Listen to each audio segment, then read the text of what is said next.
So with episode 3 of part 4 of JoJo, this story is definitely picking up a lot because not only do we get to see how Angela actually became a stand user, but we actually see now, like how that process being made, where we saw him, being shot with the arrow, and we see now that the ones behind that are these two brothers. But this episode picked off from last week where we see Josuke, he actually fused Angela with that rock, and we see now that right there wasn't the end of it, because Angela was saying how even though these two might deal with him now, someone will appear and get revenge for him. And so we learn now how Angela became a stand user, and we see now that 1 month before this guy was supposed to be executed, we see that he was in a cell all alone, but then someone was able to actually sneak in there. And so we see now that the one behind it, he actually didn't waste any time and shot Angela with the arrow.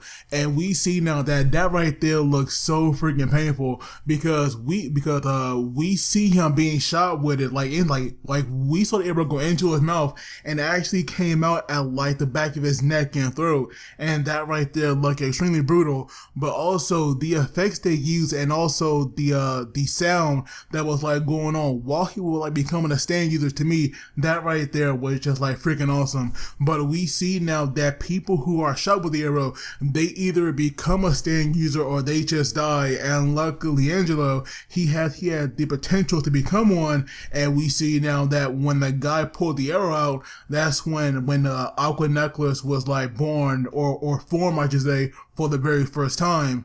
And so now Angelo, he was pretty much distracting him with that story, because this guy would definitely knock him down without a fight.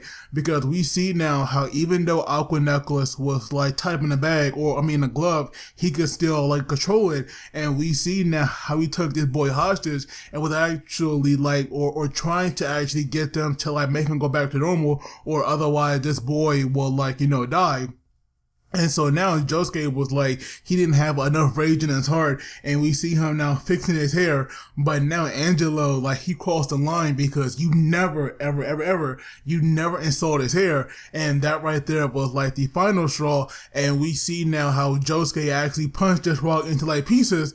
And when he had, made them come together, this time Angelo looked exactly like how he did in the manga. And so now I was definitely right when I said that, last week, Josuke definitely want to finish with him, because we see now, you can vaguely, see a face in a rock, but mainly it's those eyes, though, that just now staring at you. And we even see Angelo, with tears in them at one point, and that right there was, definitely hilarious. But right now, Jotaro, he was definitely worried, because obviously, Dio's name was mentioned, because Angelo had said that, because the guy in the flashback did. And so Josuke, he was definitely not really believing it, because at first he called it crap, but as soon as Dio's name was said, Jotaro knew, shit just got real, because no one would ever joke with a name like that. And so now, Jotaro, he was definitely on the edge, because now something was definitely going on. But Josuke, for the most part, he was going on, about his day, and then going to Koichi. We see him now doing certain research, and we learn something that's definitely going on in this city, because 81 people have disappeared in the last month alone, I believe they said, or recently. 81 people have disappeared, and that right there is a very alarming number. And so while he was looking stuff up, Josuke came and got him, and they were now walking home from school. But while they were walking, they passed by this very rundown house. Obviously, this house is in very bad shape, the window, the doors, it was all boarded up. But when Koichi, have a look at this window, he can see now that somebody was definitely in there. And so right now he was definitely kind of worried. But Josuke, who actually lived pretty close by, pretty much right there, he was saying how if somebody had moved in, then he would definitely know about it. But Koichi here, he could not shake that feeling, so he actually wanted to look around. But we see now that when he poked his head through that gate and was looking around, he actually saw someone's foot, but it was too late, because this guy actually used his foot to slam it down on the gate and was like making it choke him out. And that right there was like so messed up because you could just see this guy was like having such a you could see he was like having such a pretty hard time, breathing, because his neck was like now being crushed, between those like heavy metal gates.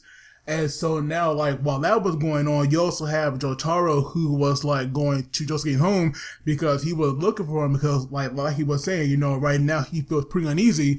And so while he was like ringing the other doorbell, his mother was like, blowing off at first. But when she finally opened the door, she actually thought it was Joseph. And this girl is just so freaking thirsty for Joseph, man. Just how good was he to her? Because, she was saying how like she loves him, and Joseph was like already old when they slept together. And so now, like after all this time, she still loves him. And so now, Jotaro, he had to make her face reality, saying how he was not, Joseph, because she definitely thought, like with that body frame, and obviously, like the Joestars, they definitely look very similar, like no one could blame her for like making that mistake. But at the same time, Joseph like already pretty old, even though he was in such a good shape, he was definitely, pretty old when they got slept together, back then. And so now, so now when Jotaro couldn't find Josuke there, he was like going to leave.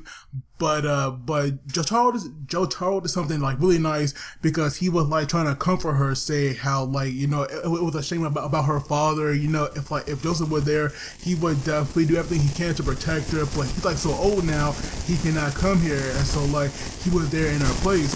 And so we like driving off now, he definitely was like kind of worried. But eventually now, we see that, when Jotaro was leaving, he actually went the wrong way, because if he made, the turn in the other direction, he definitely would have seen what was like going on. But regardless of that, we now have Josuke. We now have Josuke, confronting these two brothers, and we see now that while they were talking, the one who has the arrow, actually shot Koichi.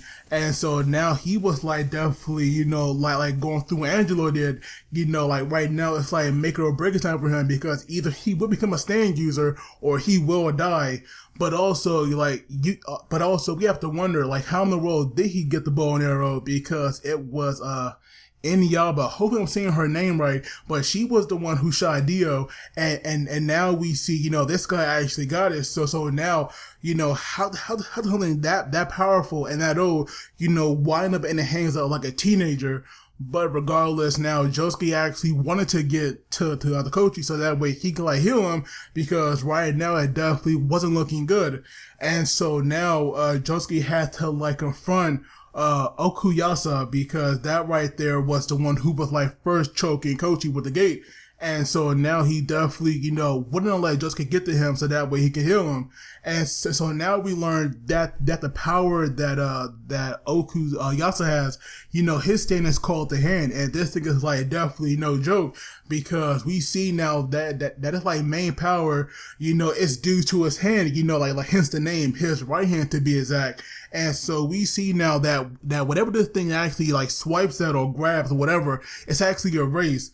And so we see that at first, Josuke here, he was like definitely on guard, but then we see like a little taste of the hand's power, where we see it now touch this gate, and a part of the sun that was on it, that right there was erased. But then we see like the real threat of it, where we have Okuyasa, actually swiping away at the air or the space that was like between them, and that right there had like pulled Josuke to him and was like letting him, that were there, but like letting Okuyasa actually attack him. Because at first it seems that Josuke, this right here pretty much seemed like a squash match for him, because Josuke here had the power and the speed to pretty much outmaneuver Okuyasa anyway you look at it. Because at first you see that, but then when Okuyasa got serious and was like using his hand properly, because his brother was like warning him about that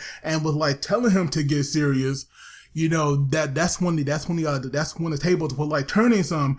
But then we have Josuke who like made this plan, and we see now that when Okuyasa had actually swiped up the air to make Josuke come to him again. This time he had a plan where he made the flower pots actually go to him instead, and that right there knocked him out. Now I will say that right there, that right there was a smart plan, but at the same time it was like kind of cheesy, because obviously you want these two awesome stands, to go at it. And so we see now that those flower parts, that right there was actually enough to actually knock him out somewhat. But then Josuke was like going to like strangle him, so that he'll be out for a while, because if he got back up too soon, then obviously, once again, he will like have to deal with the hand. And I'm pretty sure that the same trick that it won't work twice. But just as Josuke was like going to do that, we actually see that like Koichi's body, it was like actually gone. And so now we have the other brother like dragging his body inside, because he actually wanted to get the arrow out. But at the same time, where Josuke had actually first went to Koichi, we see now that that he was alive and fine, so he's not dead yet. And so that right there could only mean one thing. But obviously, I'm not going to spoil that, but I will say that right there was an obvious hint as to what to come. But that right there was like pretty much the episode, because now Josuke already dealt with like one brother, and so now he has to take out the second one. And also I noticed that there was a certain emblem on Okuyasa's jacket, and that right there said billion, and then we go to her brother, and that one said trillion. So obviously that right there, now obviously I don't know Japanese, but I'm guessing now that that money is somehow like related to their name or so, but I'm not really sure.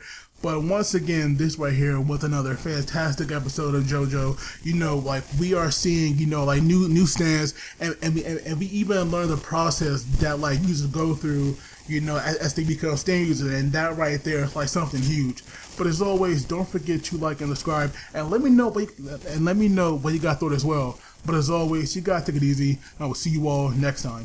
So during my review, I forgot to mention how we see Okuyasa like in the opening and the ending, and we see him now with our main cast. But in this episode, he's like playing a villain role. So that right there will be something very interesting to see when when all this gets resolved. And also there was like one scene where we have Josuke and Koichi, they actually walked past Angelo, and we see now how Josuke actually had the balls to like tease him some by greeting him. And we even see now how Koichi actually did the same thing, but if you listen closely, you can see now, or you can hear actually, Angelo made some kind of like grunting noise. So that right there shows you that that he is still alive. But we also learn now how Angelo, rock or stone, whatever you want to call it, that right there is a popular like lover spot. So I do wonder if he like make noises or talk to these couples that come to him. And also it was definitely a very, very nice touch to see that in the ending, we see Angelo's new rock form, and that to me, that right there was hilarious. But that right there is what I forgot about in my original review, but I definitely wanted to add that in.